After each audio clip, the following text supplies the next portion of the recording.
Welcome, everybody. This is the Rotary E-Club of Silicon Valley, and every week we bring you the stories of people who are making the world around them better. They do this globally, they do this locally, they do this digitally. And as a part of Rotary, we are a team of 1.2 something million people in 36,000 clubs around the world. We are dedicated to the idea of service above self. And for all of you who are like, wait, what is this Rotary thing? You can learn more about Rotary at rotary.org. And if you think, this club that you're in, it seems highly flexible. It is. It's online, indeed. And it's asynchronous, I understand. That's correct. Therefore, if you are curious about that, by all means, take a look at rotary.cool, rotary.cool, and that will get you to our club site. One of the things that we really enjoy about the work we do is getting the opportunity to speak to people who are doing all kinds of really fascinating things, especially when those fascinating things cause us to ask basic questions about what we have been doing for a long time. And in that realm, we have got a gem of a presentation coming for you today from Dr. Josef Parvizi of Stanford. Joseph, what a pleasure it is to have you. I'll let everybody who wants to read the full bio pause this recording, whether you find it on our podcast channel or on our video channel or on our club page, and take a look at that info that is on the page, and then come back and press play in order to hear what Joseph has to tell us, which we will start now. What a pleasure. Welcome to the Rotary E-Club of Silicon Valley.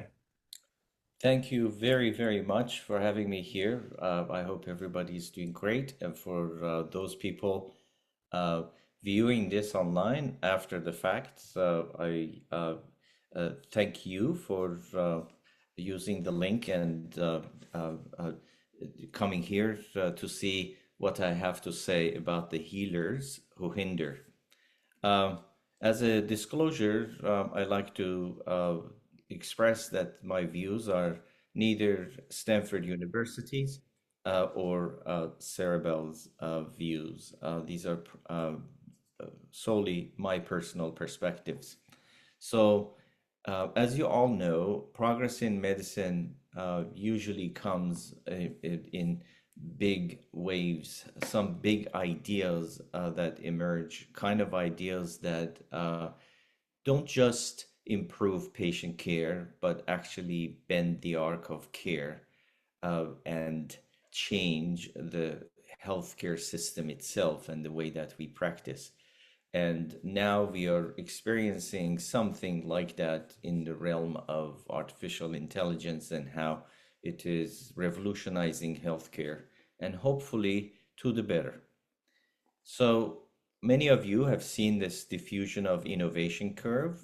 It starts with some minorities testing it, and then it basically takes over the field. Let me, let me go over this in a systematic way. We start with the innovators who are visionaries that are comfortable with discomfort, comfortable with debugging new technologies. They see uncertainty, they are fine with it. They like to be the first to use it. They are technologically savvy. They are the ones that open the door for innovative technologies in healthcare. And then come early adopters. Those are usually big shots, key opinion leaders who want to be the first, who want to maintain their prestige. They want to try the technology. But uh, good for business are those who are actually practical and they are value focused. They are the ones in county hospitals that have no alternatives. They are the ones in places where they see the value, they see the practicality. They don't care about the controversies, about theoretical controversies that some people focus on. They are primarily practical people. They really want to get this technology into their practice because they see no other alternative at this moment. They have been waiting for some sort of innovation to emerge in this field. And then come pragmatists who actually are there waiting for the early adopters and innovators to debug the system. They are perfectly fine with competition. They usually try to see if the new technology has survived the gladiator fight and has emerged in one piece. They are the ones who only buy the technology if they think that the technology is a better buying option. They are primarily pragmatists and not very fine with debugging the technology. They are kind of risk averse as well. And then come, of course, conservatives who have always been somehow naysayers, but they only change their practice because they have to, sometimes because the, there are many colleagues who actually ask for it and they have to basically change their mind. And of course, oh my God, laggards. Laggards are the ones that actually will use this new technology only and only when the old technology dies. So this is not very easy. I'm talking as a co-founder of a startup in Silicon Valley in medtech space, and we went public about October last year. In order to survive our company's new innovations, they have to pass through a chasm. Unfortunately, this is the death valley for tons of startups. This is where things can fail. There are tons of literature on this. There are books written on this. I'm not intending to pretend that I have found the reason for chasm. There is never one single sole reason for why we have chasm in the diffusion of innovation. There are many reasons, but there is one that I particularly care about. I'm a medical doctor myself and also a co-founder of a company. I have experienced it firsthand in the last 10 years on a daily basis. A major problem in our healthcare, the way it is designed, that I'd like to bring to your attention. So my job over here is to highlight on one factor that I personally think has been ignored in the literature. And that has to do with healers who hinder. A phenomenon that I think has been ignored when caregivers, very well intended, with good intentions, nice people, they hinder the very care they aim to improve. And this is the phenomenon I'm going to be talking about.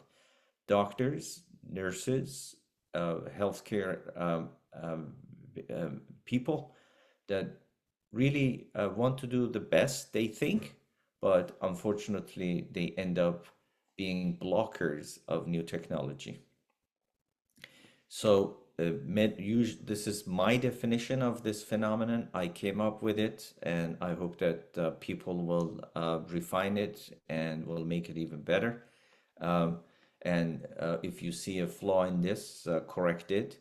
What I think this phenomenon refers to is actually basically the problem of having medical professionals that have good intentions, but they resist adopting new evidence-based technologies. Their resistance will delay and block and put the startup in a chasm and will kill a lot of new innovations. Let's talk about this, and this is where I do my anatomical dissection of this problem. Those of you who have gone through medicine, you know that we have been trained and we have signed the Hippocratic Oath. In medicine, we are trained to do no harm, but unfortunately, sometimes this may actually cause harm by resisting progress. And this is why I am here to talk with you. I have few examples for you. The very well-known example that you might have heard is the problem that happened in 1800. Semmelweis basically found that there were two wards in the baby delivery area, midwives ward and doctors, and in that ward where midwives were in charge, risk of infection was low, people survived, mothers survived, babies survived relatively well compared to the ones with doctors. And he discovered that the problem is that doctors are not washing their hands. And he came up with the hypothesis that there are microbes that we need to get rid of, and here is a disinfectant. Please wash your hand before doing the child delivery. Very simple. 1847, fast forward, we now take it for granted. But see what unfortunately happened to him. Basically, people said, no, this is ridiculous. We can't do this. This is going to be crazy. We may do even more harm. And unfortunately, things didn't go well with Semmelweis. They uh, hindered the progress. They didn't adopt his new hypothesis, new procedure, very simple one. And unfortunately, he had a very sad life. He died in a mental asylum.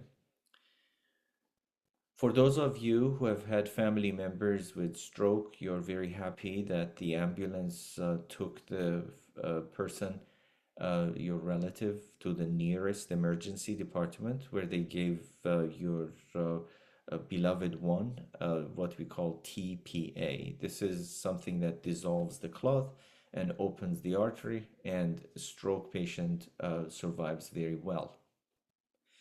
This is again a no-brainer for us, but it took so many years and so many fights to get this into the hands of ER doctors.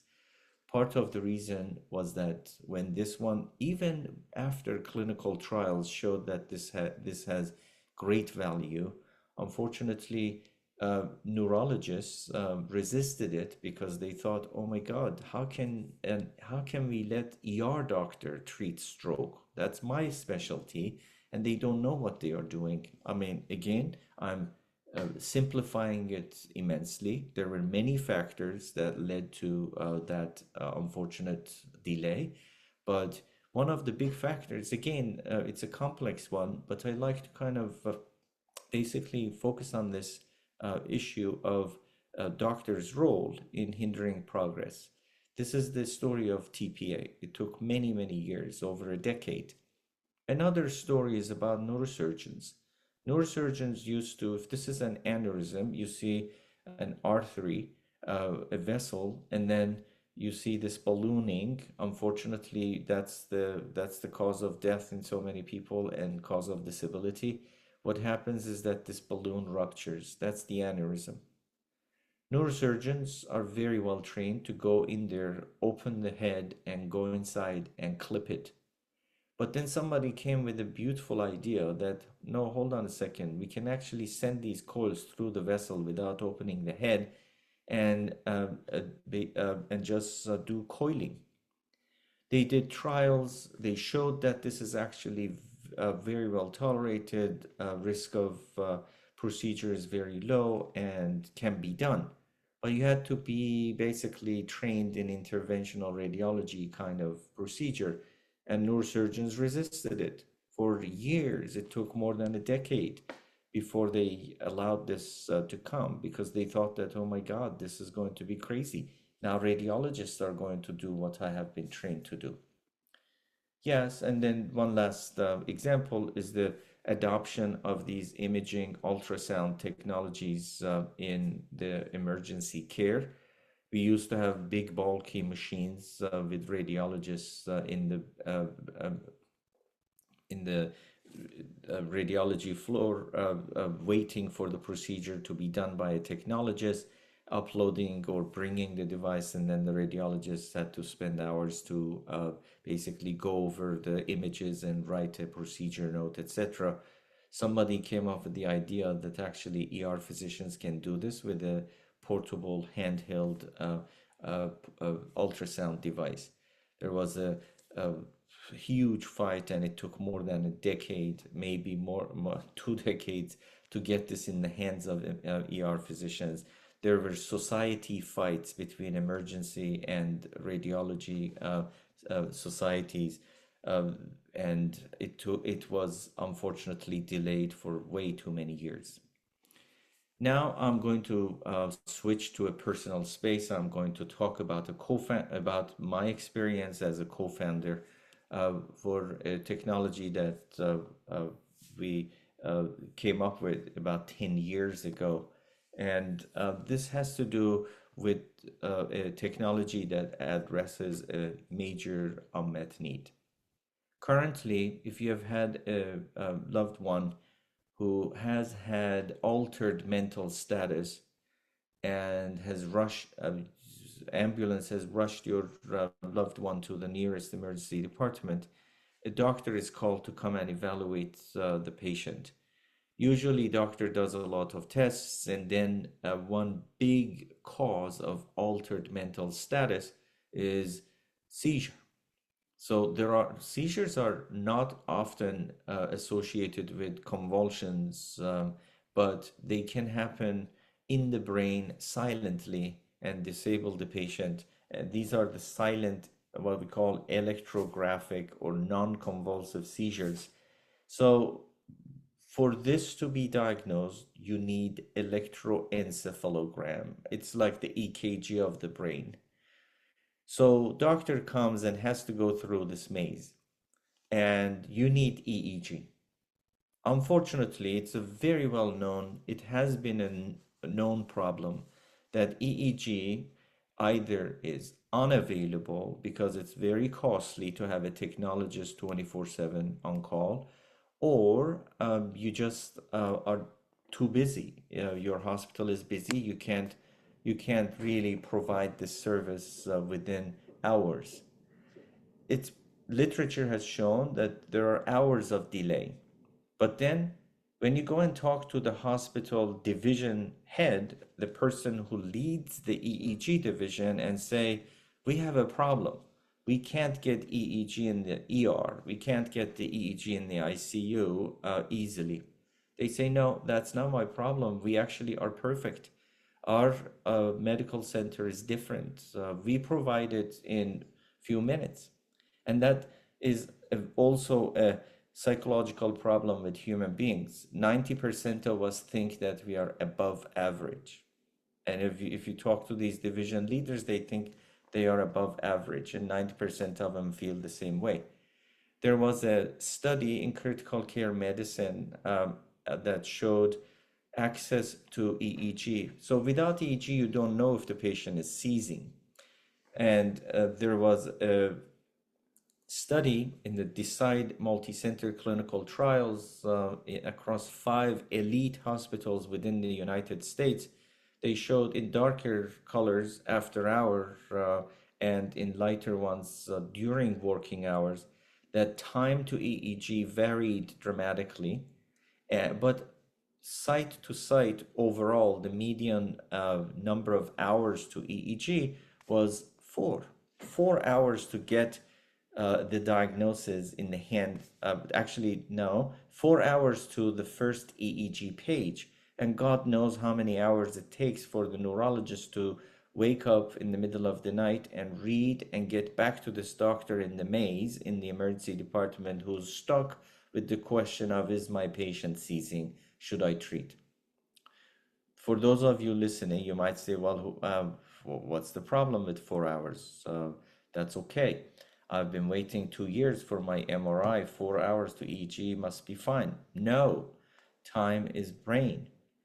In these cases, we have evidence after evidence supporting the relationship between these non-convulsive seizures. If they last longer, so here on the right, you see on the x-axis the seizure burden, percentage of seizures per hour.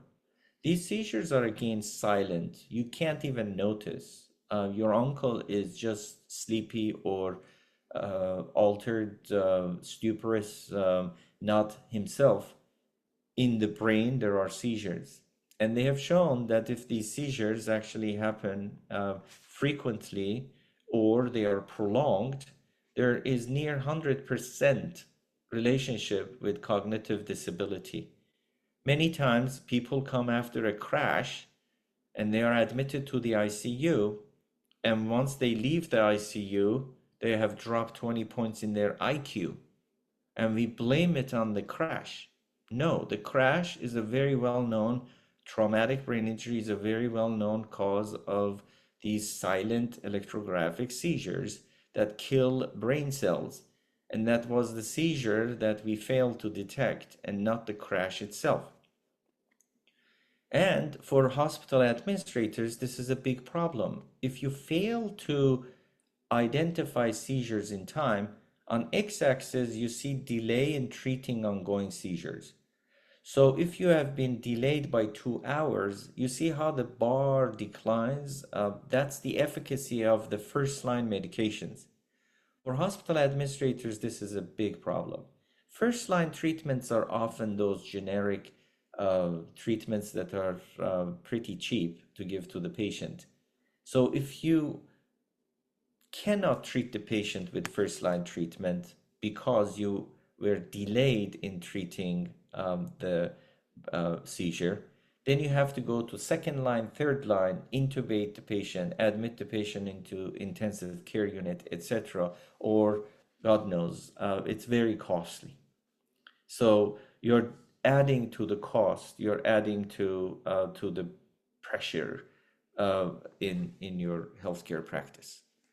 Imagine a baby who's newborn and unfortunately is having a lot of seizures in the brain that are silent. You won't notice anything. This is how the baby will look.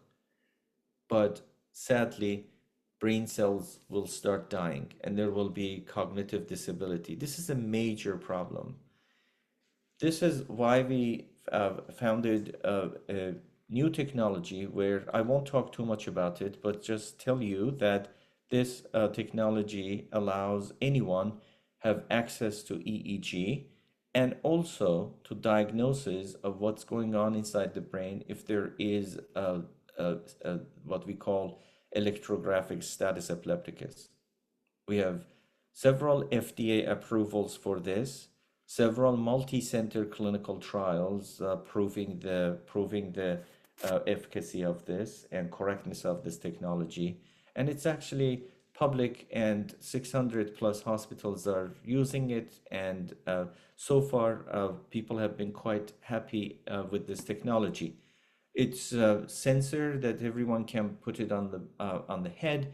There's a recorder that sends the signal to the cloud. Cloud puts it on an internet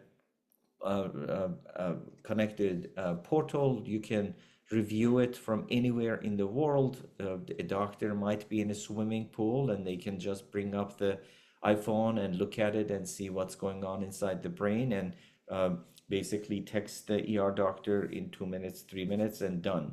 And lo and behold, there's an artificial intelligence associated with it and can make the diagnosis.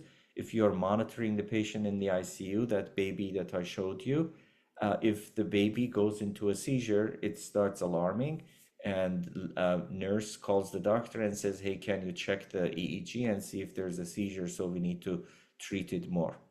I like to give you an anecdote before I finish my presentation.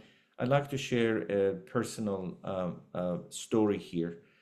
There was a kid that was brought to the emergency department, 2-year-old, farmer's kid.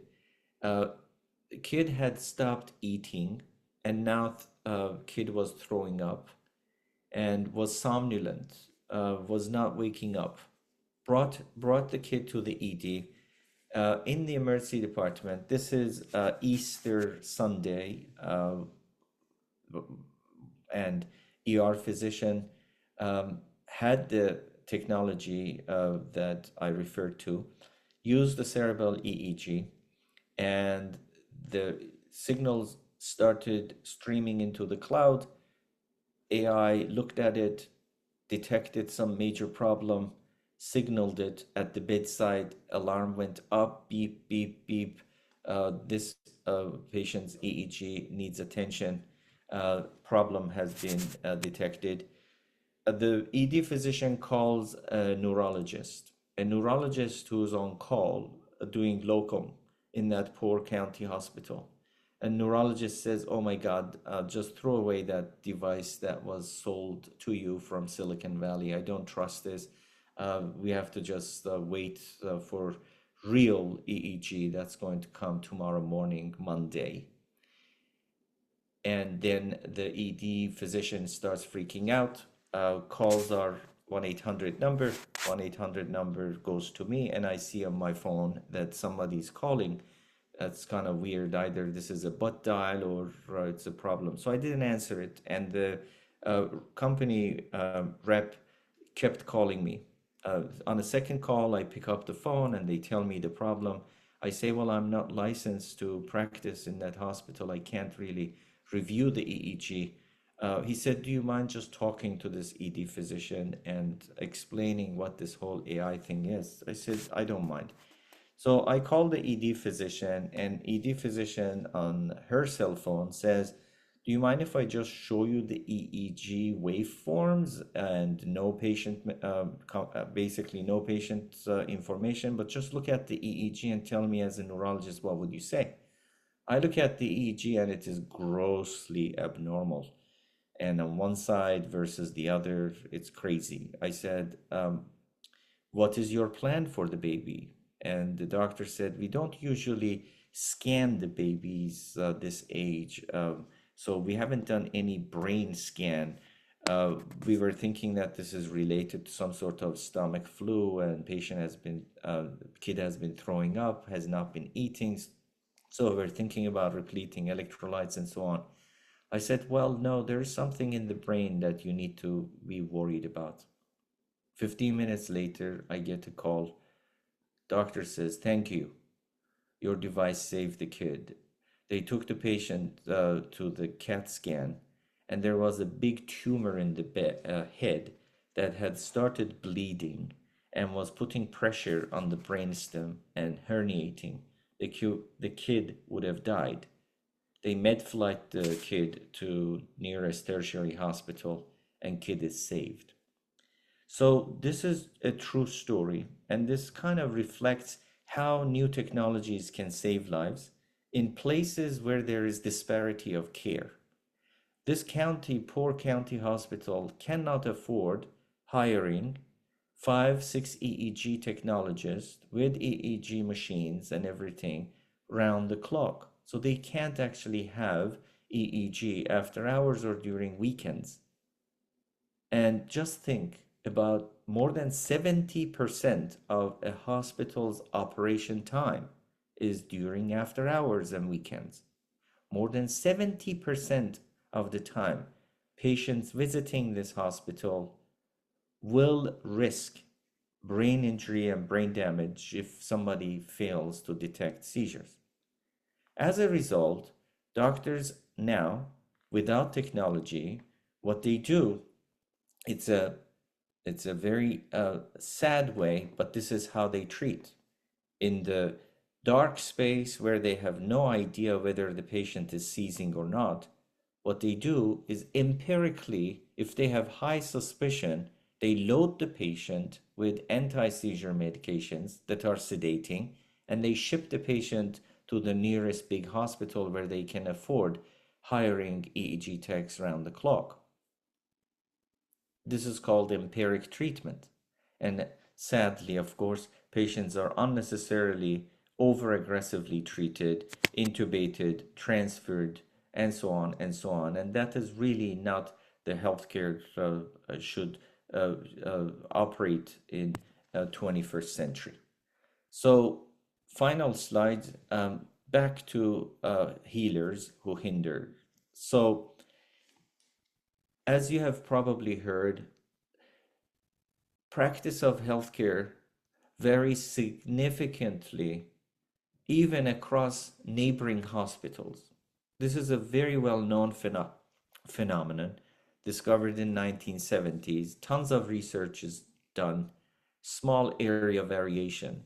In one hospital, they do it one way. In another hospital, they do it another way. In some hospitals, they are progressively they are open-minded and they adopt a new technology. in the neighboring hospitals, it is missing. Why? Well, here's the problem. When you're trying to adopt a new medical technology into the hospital, you have to first identify a need. Then you have to bring the device and do a preliminary evaluation, a pilot. And then a business case has to be developed. And then a review is done by value committee and a decision is made. And then you launch. Hospital CEOs and CFOs, please be on alert. There is a major problem that you are not seeing in this beautiful, smooth arrow. The problem is that identification of need often is blocked by a division leader who is conventionalist, who doesn't actually want this new technology to come. So when a medical technology company rep goes to a hospital and says, we have this new technology, are you interested? They will basically ask the chief of the division, that often usually, and let's say in our case, a neurologist or an epileptologist, EEG expert, hey, do you think this is a good technology for us? That person says, well, not really. We are perfect. We can offer the EEG within 20, 30 minutes. That 90% that basically believe they are above the average. The need, that's exactly where it's killed. So then emails are left unreplied to. Even if we say an ED physician or an ICU physician identifies the need and then calls our company and says, hey, I need your technology, and then we go in and we test it there and they love it, they say, oh, absolutely, we really want it. This is where the boss comes in and says, no, not under my watch. Why did you guys invite the company to come and show you the technology? I don't think we should have this. This is untested, blah, blah, blah, blah. And there dies the new technology. This is unfortunately a major problem. The major problem in healthcare is that we have powerful sole decision makers, often in charge of a division that needs to adopt a technology that will replace their habitual conventional workflow. If you have a conventionalist often leading your division, and they are basically clinging to the principle of do no harm, they think that this new technology is going to be too risky, or they have their ego, they have peer pressure, or they have some sort of threat that they are identifying. Oh my God, I am a neurosurgeon. How can a radiologist come and take my job and do the coiling? I am a neurologist. How can an ER doctor do stroke treatment? Oh my God, I am radiologist. How can an EEG intern dare to diagnose what I've been trained for 20 years to do? But often, unfortunately, we human beings, we are born, we are created with a major flaw. We are often suffering from cognitive biases. And as division leader, if you are not aware of your cognitive biases, then we all are in trouble.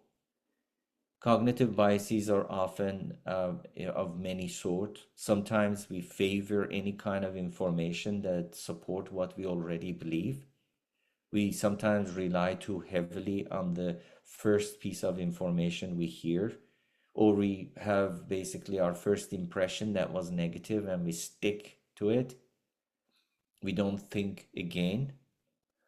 We let one negative trait influence the whole perception, or we continue our old method because we have invested in it. This is the problem in our healthcare. We have sole decision makers that have to allow a new technology to enter our practice. Here, things die because upstream somebody's blocking it. My solution, and by the way, that became pervasively worse. This problem became tremendously worse when hospitals started closing their doors for good reasons and for good intentions. Again, they didn't want to do harm. They thought that industry evil wants to come and bribe my doctors. And yes, of course, very many mistakes were made. But unfortunately, the pendulum swung to the far, whatever direction you want to say, left or right. And as a result, basically, there is a blockade. There is a major, not only glass wall, but there is a China wall between industry and healthcare providers. What happens is that we don't have a dialogue. We don't listen to each other. We don't have a conducive relationship with each other. And as a result, that problem of healer who hinders has become even worse. So, my solution is to promote transparent, evidence based dialogue. We need to have shared decision making to reduce the power of sole individuals. Maybe AI will save us. Maybe one day we will ask the AI and say, hey, evaluate this new technology, go to the evidence, tell me what the evidence says. Um, Go through Reddit posts, million posts, and tell me what people are thinking about this, etc. Have a nice objective summary of what exactly is going on rather than um, me as a sole boss deciding for my entire healthcare system. We need to reassess current policies about industry relations. I am really serious about this. Yes, industry has made a lot of mistakes, but we cannot be fanatic. We cannot afford being fanatic. We need to have very healthy relationship, and we need to incentivize workflows that are basically designed internally, and give them perhaps reward. And this is where government has been doing a great job. There's a new technology add-on payment NTAP code. If you use a new technology in your practice, we will give you more money, at least for the next 2 years. And that is really wonderful. And of course, we need to do value-based care. We need to punish the laggards. We need to punish those people who are not bringing new technology to help their newborns. Instead, they just let their newborns linger there because that is safe. That is what they have been doing in the last 100 years. So, with that, I like to finish by saying that we as clinical practitioners, we as medical providers, we need to really think again. Sometimes we can heal better by not only just our skill and compassion and bedside manners and clinical acumen, but we can heal better by being open minded to progress in our field and not be afraid of change. Thank you so much for your time. Thank you, Josef. Given our time, I'll save our questions until after we finish the recording. But I'd like to say to all of you who have watched this video or listened to this podcast, thank you for taking your time to learn about the kinds of things that are helping us better understand the world around us and how we can be instruments of improvement in our healthcare system and in our communities in all sorts of ways. We hope that you will return to our site at rotary.cool to find more stories of inspiration. And we look forward to seeing you next week.